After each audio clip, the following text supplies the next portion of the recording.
Buen día para todos, ¿cómo están? Hoy vamos a hablar un poco sobre el virus del papiloma humano anorrectal. Sabemos muy bien que el virus o la infección por el virus del VPH es la infección de transmisión sexual más frecuente en el mundo y su relación con la presencia de lesiones que son precancerosas y la progresión de estas mismas a cáncer. Tenemos primero unas generalidades del virus, que es un virus de ADN doble cadena que codifica 8 genes.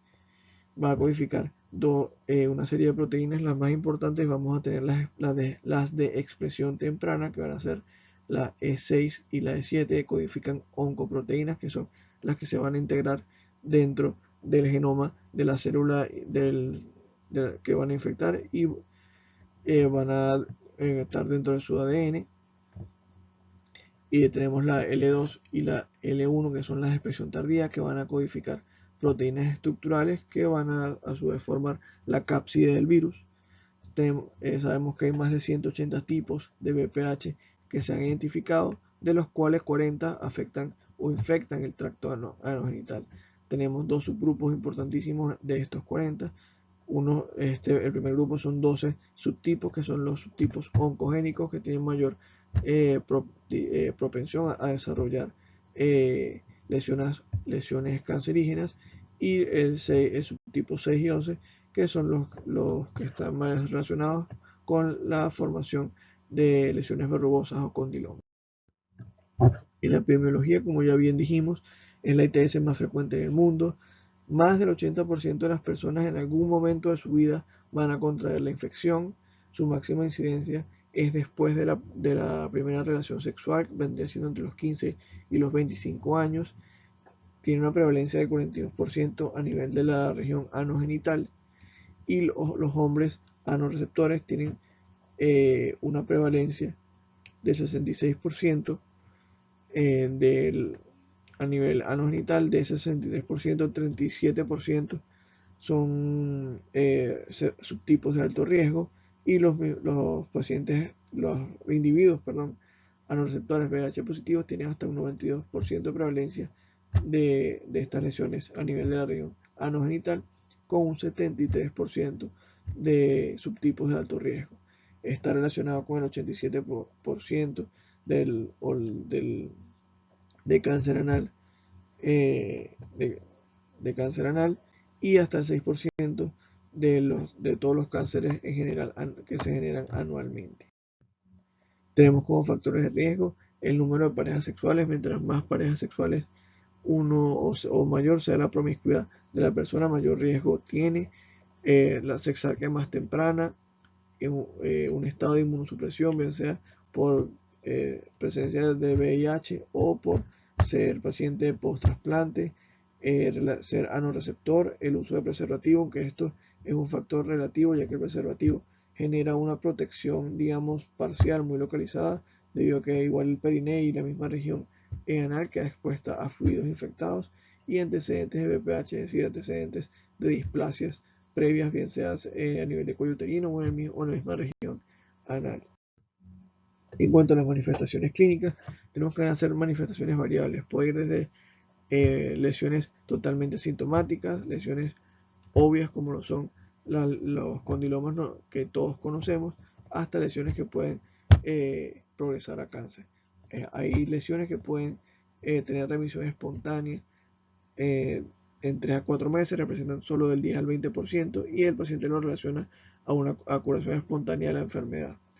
Si están presentes las lesiones, pueden causar prurito, exudación o incluso sangrado eventual. Sin embargo, hay otras 4 lesiones, como son las lesiones tipo huevenoide, que están presentes en el 5%, son lesiones semicirculares, planas, de color marrón. Las eritoplásicas con un 10%, las leucoplásicas, que son de un color blanquecino, y las verrugosos en un 30%. Si estamos en presencia de estas lesiones, no debemos dejar de descartar que además de estas lesiones estemos en presencia de una lesión precancerígena. Una vez que tenemos las lesiones o las verrugas ya diagnosticadas, debemos plantear el mejor tratamiento. Es importante que el paciente o explicarle al paciente esta afirmación, que el objetivo del tratamiento no es erradicar la infección por el VPH, sino eliminar las verrugas y mejorar la sintomatología que él presenta. Entonces hay dos posibilidades, tratamientos que puede aplicar el paciente o tratamientos aplicados por el médico. En cuanto a los que puede aplicar el paciente, una opción es el imiquimod, que es un inmunomodulador, modifica la respuesta inmune, viene presente en cremas del 5% o 3.75%. La crema del 5% se debe aplicar 3 veces por semana con un máximo de 16 semanas y la del 3.7% una vez por día por 8 semanas. Tiene tasas de curación o de aclaramiento del 40 al 70% y recurrencias del 13 al 19%, con efectos adversos locales y no debe usarse en el embarazo. Otra opción que tenemos es la cinecatequina, que es un inmunomodulador, bloquea el ciclo celular, inhibe la transcripción del virus y favorece la apoptosis de la célula. Viene en pomadas del 10 al 15% y debe aplicarse 3 veces al día por 16 semanas, teniendo tasas de curación o de aclaramiento del 50 al 76% y recurrencia del 7 a 11%, con efectos también adversos locales como eritema o erosiones locales. Otra opción es la podofilotoxina, que es un antimitótico, actúa por citotoxicidad. Vienen presentaciones de crema al 0.15%. Se debe aplicar 2 veces por día por 3 días consecutivos. Deben descansarse 4 días y volver a comenzar hasta completar 4 ciclos. Tiene tasas de curación o de tratamiento del 45 al 83%. Sus recurrencias son mucho mayores que la del imiquimod. Y también tenemos que tiene efectos adversos locales y está contraindicado tanto en el embarazo como en la lactancia materna. Última opción, tenemos el 5-fluoracilo, también es un antimitótico, inhibe la síntesis del ADN y del ARN, viene en cremas del 0.5%, se debe aplicar 1 o 2 veces por día durante un periodo de 2 a 12 semanas dependiendo de la respuesta al tratamiento de las lesiones. Tiene tasas de curación o de aclaramiento del 30 al 50% y las recurrencias son mayores que las del imiquimod, con efectos adversos también locales como quemaduras, erosiones o hipersensibilidad a nivel de la zona perianal. Tenemos otros métodos que ya son aplicados por el médico. Tenemos como primera opción el ácido tricloracético, es un cáustico tópico, actúa por coagulación química de las proteínas intracelulares. Vienen presentaciones o concentrados de entre el 80 y el 90%. Se debe aplicar en más o menos de 2 a 6 sesiones con tasas de curación o aclaramiento entre el 56 y el 81% y el 36% de recurrencia. Sus efectos adversos también pueden ser locales como dolor urente, mala cicatrización. Tenemos otra opción que es la crioterapia, que ya es un tratamiento ablativo, el cual genera necrosis del tejido por nitrógeno. Se debe hacer ciclos cada 2 semanas, de modo que dé oportunidad a que el área cicatrice adecuadamente para volver a aplicarlo. Tiene tasa de curación o aclaramiento entre el 44 y 75%, con recurrencia del 21 al 42%. Sus efectos adversos pueden ser ampollas en el lugar de la aplicación y si no se esperan las 2 semanas para cada ciclo, estas pueden empeorar. Y por último tenemos la resección quirúrgica, que también es un método ablativo. Se utiliza resección a nivel de la dermis. Se puede hacer de 1 a 6 sesiones con tasas de curación del 89 al 100%, pero así como tenemos tasas de curación altas, también las recurrencias son altas y se describen que de cada 3 pacientes, 1 presenta una recurrencia. Y sus efectos adversos pueden ser sangrado o infección. Ya hemos hablado de la clínica de estos pacientes, que dijimos que pueden ser desde lesiones asintomáticas, lesiones obvias como el condiloma, o hasta lesiones que pueden progresar a cáncer. Estas lesiones que pueden progresar a cáncer son las que llamamos, dependiendo si se ve desde un punto de vista citológico, lesiones escamosas de bajo grado o alto grado, dependiendo del grado de displasia que estas presenten, o si lo vemos desde el punto de vista histológico, como las neoplasias intraepiteliales anales grado 1, 2 o 3, dependiendo del espesor del epitelio que estas afecten. Aquí, dependiendo del condiloma y las lesiones de bajo grado o las neoplasias grado 1, pueden ser sugestivas solamente de infección, cuando ya en esta etapa ya empiezan a verse los cambios coilocísticos característicos de estas patologías. Y ya cuando hablamos de neoplasias de alto grado o neoplasias intraepiteliales grado 2 o grado 3, ya tenemos grados de displasias más importantes, que pueden ir desde moderados a severos. Realmente la progresión de estas lesiones a cáncer todavía no está bien dilucidado, a diferencia de la displasia cervical. Se ha estimado, o mejor dicho, se le ha relacionado a diferentes factores, como por ejemplo se describe que el ambiente a nivel del canal anal es mucho más hostil que a nivel del cuello uterino, y en el cuello uterino también está la influencia hormonal, que no está presente a nivel del canal anal. Digamos, otra problemática que existe es que actualmente no existe un sistema de cribado estandarizado para este tipo de lesiones. Sin embargo, hay protocolos o técnicas que se pueden llamar de screening actualmente que se utilizan. Sin embargo, el uso de estas técnicas no se ha relacionado a la reducción de la incidencia del cáncer anal. Sin embargo, sí ha ayudado a hacer diagnóstico en estadios tempranos y hacer tratamiento oportuno. Entonces, así como hablamos de lo anterior, sí también está demostrado que la progresión de estas lesiones a cáncer es más acentuada en ciertas poblaciones específicas, que es la población de riesgo, que son individuos seropositivos, hombres anorreceptores o mujeres con antecedentes de displasia cervical, incluso también pacientes post-trasplante. Se ha descrito que la prevalencia del VPH, sobre todo el subtipo 16, en pacientes anorreceptores seropositivos es el 35%, de diferencia de la misma población VIH negativo es tan solo de un 16%, con una prevalencia de neoplasias intranales en los seropositivos de 29% y en los VIH negativos de un 29%, con una incidencia de cáncer de 45.9 por 100.000 hombres, y en los seropositivos y en los VIH negativos tan solo 5.1 por 100.000 hombres.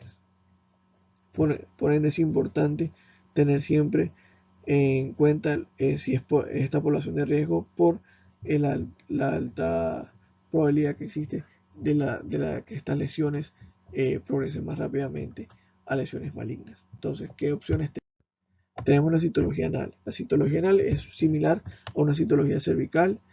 Se debe introducir el cepillo aproximadamente 3 centímetros dentro del ano, con movimientos circulares y, digamos, haciendo presión a los laterales, de modo que podamos obtener tanto muestras de la línea dentada como el margen anal. Importantísimo la línea dentada, porque es donde más células inmaduras hay. Tiene una gran sensibilidad del 69, tiene una sensibilidad del 69 al 93% y una especificidad de 32 a 59%, con un 40% de falsos negativos. Debe realizarse a la población de riesgo, y sus resultados se interpretan según la escala de Bethesda, que es la que ya mencionamos, si son lesiones de alto o bajo grado, dependiendo del grado de displasia. La presencia de grandes falsos negativos, hay quienes reportan que esta técnica no es adecuada para hacer un método estandarizado para hacer screening de estas lesiones. ¿Por qué? Porque muchas de las lesiones que son detectadas por citología son aquellas que ya la membrana basal no está del todo íntegra, a diferencia de las neoplasias intraepiteliales anales, que en ellas la membrana basal sí va a estar íntegra y no va a ser, digamos, diagnosticada por esta técnica. Entonces, ¿qué nos puede reportar la citología? Un resultado anormal, resultado insuficiente, que sea indeterminado o si es de bajo o alto riesgo. Si es normal, debemos repetir la citología en 12 meses. Si es insuficiente, se puede repetir en 6 meses. Si es incierta, va a depender si es un paciente de bajo riesgo, que se puede repetir a 6 meses, o si es un paciente inmunosuprimido o de la población que mencionamos que es de alto riesgo. Si es así, debe ir a una anoscopia de alta resolución. De igual manera, si la citología nos arroja que es anormal, es decir, que haya lesiones de bajo o de alto riesgo, deben ir a la anoscopia. Entonces, el siguiente paso que tenemos, el método o eslabón, es la anoscopia de alta resolución. Es un procedimiento ambulatorio con una técnica similar a la colposcopia cervical. El paciente debe ir ubicado en decúbito lateral izquierdo, se debe introducir un anoscopio de plástico desechable y se tiñe con ácido acético del 3 al 5%. Se deben esperar aproximadamente entre 2 a 5 minutos, de modo que el epitelio displásico va a absorber el ácido acético y se va a teñir de un color blanco escamoso, llamando las famosas lesiones acetoblancas. Posteriormente se debe aplicar Lugol y estas lesiones se teñirán de un color amarillento y el epitelio normal de color marrón. Se ha identificado que tiene gran efectividad para lesiones de alto grado. Sin embargo, es operador dependiente, tiene una gran curva de aprendizaje y muchas veces hay pacientes que esta esta anoscopia puede resultar normal o no encontrar, dependiendo del ojo experimentado o no de quien la esté realizando, puede resultar normal y no se debe tomar biopsia. Si se encuentran lesiones, estas deben biopsiarse. Es una opción para detectar para pacientes de alto riesgo de cáncer. Entonces tenemos aquí una anoscopia o una normal en contraste con anoscopias francamente digamos patológicas con neoplasias de segundo grado que están bien definidas, o una neoplasia de tercer grado con lesiones puntiformes a las cuales se debe realizar biopsia. Aquí les traigo un artículo en el cual es una revisión literaria que buscan establecer, digamos, el rol actual de la anoscopia de alta resolución en pacientes con displasia anal. Ellos en esta revisión que se revisaron artículos de 2000 a 2018. Ellos ratifican lo que hablábamos anteriormente, que es una técnica operador dependiente con una alta curva de aprendizaje. Ellos concluyen que es una muestra que esta técnica es insatisfactoria en detección efectiva y consistente de lesiones de bajo grado. ¿Por qué?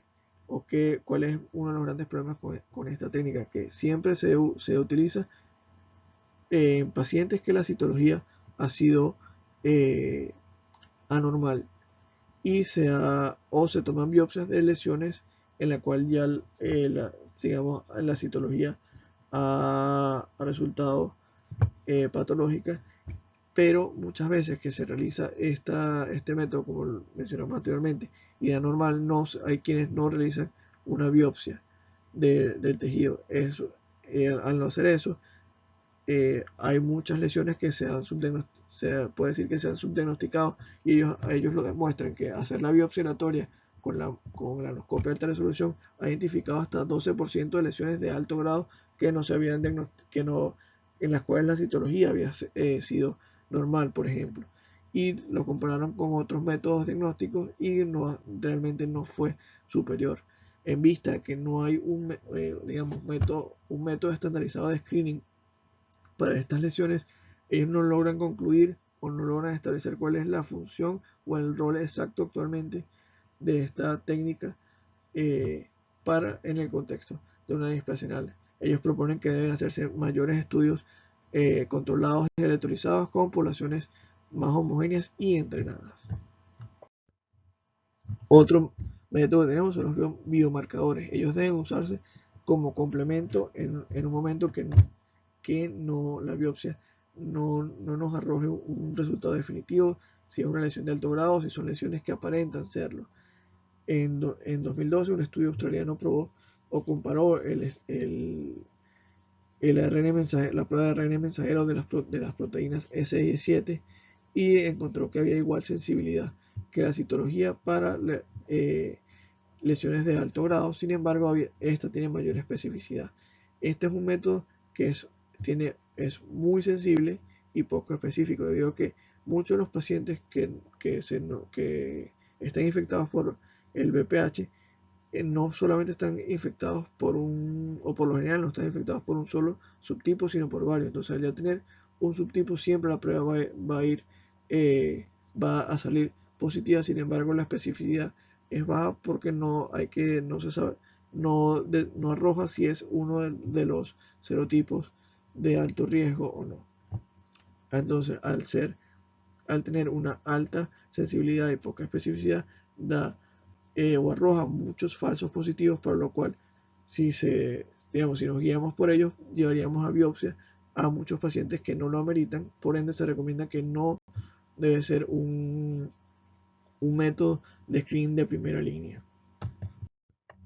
Aquí les traigo otro artículo que fue realizado en 2018 en España, en el Hospital Gregorio Marañón. Es un estudio transversal con recogida de datos prospectivas, en el cual incluyeron hombres VIH positivos anorreceptores de 179 pacientes que acudieron 286 veces a la consulta para hacer screening, del carcinoma epidermoide canal anal. A estos pacientes se les realizó en paralelo tanto citología, el genotipo de VPH y anoscopia de alta resolución. Ellos buscaron o determinar la relación de estos métodos en comparación con la biopsia. Entonces, en base a sus resultados, ellos encuentran la sensibilidad y especificidad de los tres métodos con valores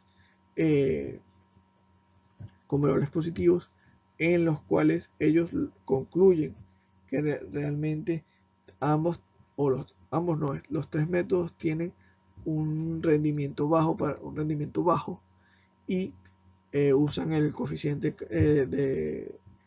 de concordancia kappa para compararlos con los resultados de biopsia. Y ellos demuestran, según sus resultados, que el anoscopio tiene un índice de kappa de 0,5, la citología de 0,3 y el genotipo del VPH de 1,7. A pesar, tienen un valor muy bajo, y ellos logran concluir que estos métodos tienen realmente un rendimiento diagnóstico muy bajo en comparación con la biopsia. Ellos, en base a estos resultados, concluyen que los protocolos, los métodos de screening que se utilizan actualmente, estos tres, deberían abandonarse debido a su bajo rendimiento diagnóstico en comparación con la biopsia, que debería ser el gold estándar, o es el gold estándar diagnóstico de estas lesiones. Una vez que tenemos el diagnóstico de la lesión, debemos establecer el diagnóstico apropiado. La base o el objetivo de este tratamiento es prevenir la progresión de esta lesión a cáncer, que tenga la menos morbilidad para el paciente posible, y disminuir la transmisión del virus a otras personas. Entonces, tenemos que el imiquimod tópico, el 5-fluoracilo, el ácido tricloroacético y el cidofovir, con un seguimiento cercano a largo plazo, puede ser una buena opción de tratamiento para las lesiones tanto de bajo como de alto grado. De hecho, el cidofovir fue puesto a prueba en un estudio piloto donde se incluyeron 16 pacientes VIH positivos con lesiones de alto grado, en el cual tuvieron 62% de los pacientes respuesta completa y tan solo un 20% de recurrencias. Aquí les traigo un resumen de dos estudios, o los más recientes y con mayor población, que nos pueden apoyar a esta afirmación. Tenemos el primero realizado por Fox, que fue un ensayo clínico aleatorizado doble ciego, en el cual se incluyeron hombres anorreceptores VIH positivos con lesiones de alto grado, en el cual se comparó el imiquimod con el placebo, teniendo en el imiquimod respuestas completas en 14% y 28%, y el placebo una regresión completa en tan solo el 4%. Con estos resultados, ellos concluyen que el imiquimod es un tratamiento seguro y bien tolerado para ser utilizado en las lesiones de alto grado. Tenemos un segundo estudio realizado por Rachel, un ensayo clínico aleatorizado en el cual utilizaron pacientes seropositivos a receptores mayores de 18 años con lesiones de bajo o alto grado, pero que compararon el imiquimod con el 5-fluoracilo y el electrocauterio, teniendo en el imiquimod respuesta completa del 24%, con recurrencias a las 72 semanas del 71%, el 5-fluoracilo respuesta completa de 17%, con recurrencia a las 72 semanas del 58%, y el electrocauterio teniendo respuesta completa de 39%, con 68% de recurrencia a las 72 semanas, muy parecido a lo que hablábamos anteriormente, que siempre los métodos ablativos o de resección tienen altas tasas de curación, pero asimismo también tienen altas tasas de recurrencia. Con estos resultados, ellos concluyen que en las lesiones de bajo grado también el watch and wait puede ser una buena opción, puede ser suficiente.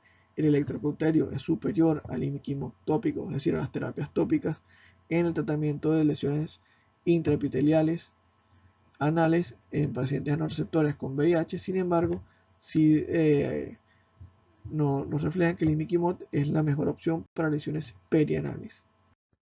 Luego tenemos el tratamiento ablativo, que puede ser con anoscopia convencional o de alta resolución, es una buena terapia para las lesiones de alto grado.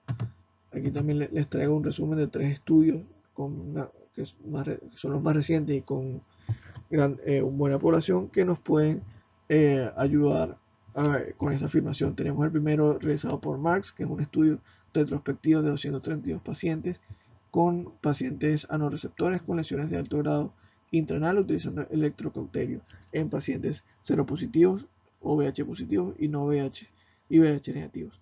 En los VIH negativos tuvieron una respuesta completa del 73% y una recurrencia del 53% tras la primera sesión. Y los VIH positivos, respuesta completa con el 58% y la recurrencia de 61 pacientes. Con estos resultados, ellos concluyen que el electrocauterio es un tratamiento seguro para las lesiones de alto grado y puede usarse en la consulta. Tenemos un segundo estudio con métodos ablativos hecho por Weiss. Aquí usan esos infrarrojos con también pacientes seropositivos, pero usan varones y mujeres con lesiones de alto grado. Aquí ellos comparar pacientes que fueron tratados con infrarrojo y quienes no fueron tratados con infrarrojo. Los que fueron tratados con infrarrojo tuvieron 26% de estos pacientes tuvieron persistencia de lesiones de alto grado, 71 pacientes tuvieron lesiones de bajo grado y tan solo el 3% tuvo regresión completa y no hubo ninguna progresión a carcinoma, a diferencia de los pacientes no tratados, de los cuales el 88% tuvo persistencia de lesiones de alto grado, ninguno tuvo regresión completa y el 5% tuvo progresión a carcinoma. Con estos resultados, ellos concluyen que los infrarrojos pueden ser un tratamiento efectivo para las lesiones de alto grado. Y un tercer estudio es un estudio de corte retrospectivo con pacientes anorreceptores con lesiones de alto grado, también pacientes VIH positivos y VIH negativos, en el cual ellos evalúan más que todo la recurrencia con este tratamiento.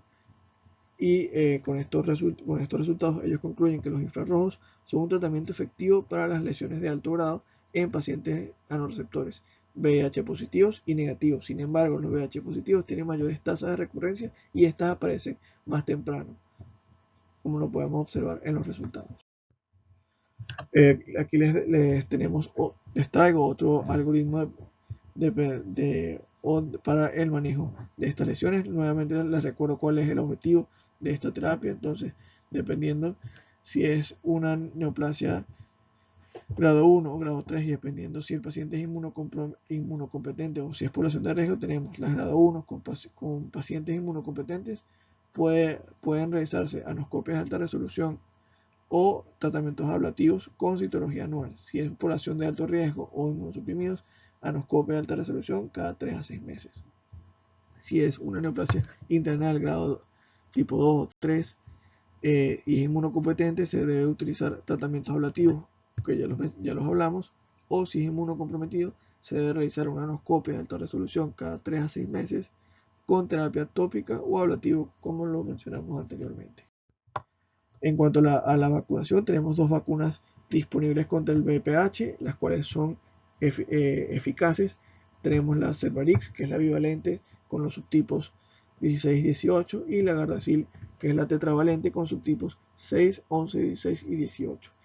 Estas fueron aprobadas por la FDA en el 2010 para la prevención de las neoplasias intraanales y el cáncer anal.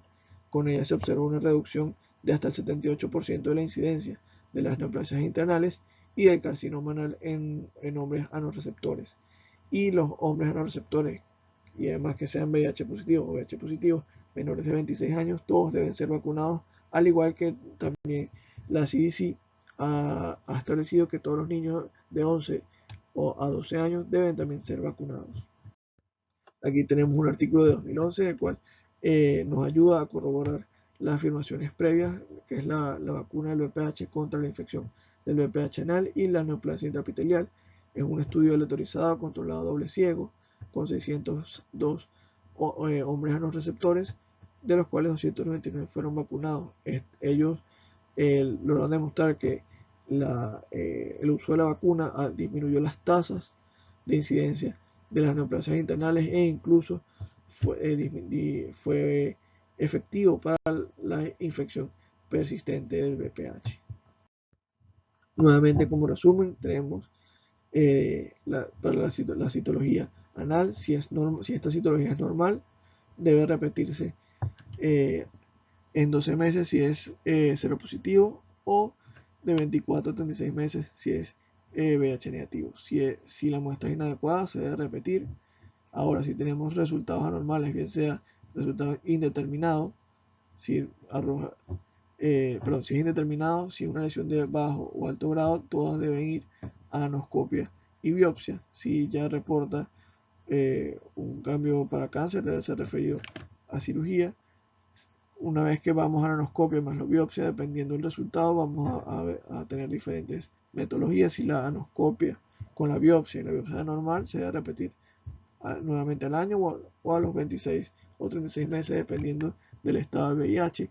Si es una neoplasia intraanal tipo 1, se debe considerar tratarlo, o se puede, como ya mencionamos anteriormente, hacer tratamiento expectante. Y si es 2 o 3, se debe realizar tratamiento, bien sea con terapia ablativa o terapia tópica, y si es cáncer debe ir al tratamiento oportuno para este mismo. Y ya para finalizar, les dejo estas 4 ideas: que la neoplasia intraanal es la lesión precursora del cáncer de células escamosas de ano. El riesgo real de la progresión de estas todavía no está claro. Sin embargo, se ha demostrado que este riesgo es mucho mayor en la población de riesgo que ya mencionamos, y probablemente estas personas que pertenecen a esta población de riesgo se vean beneficiadas de programas formales para la detección de las neoplasias intraanales. Bueno, muchas gracias, espero que haya sido de su agrado. Nos estaremos viendo en próximas ponencias. Hasta luego.